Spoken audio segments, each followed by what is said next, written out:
Guck mal einfach vorne.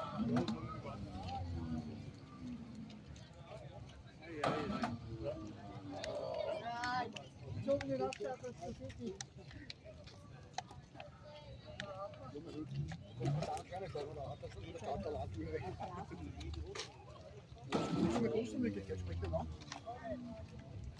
Dove?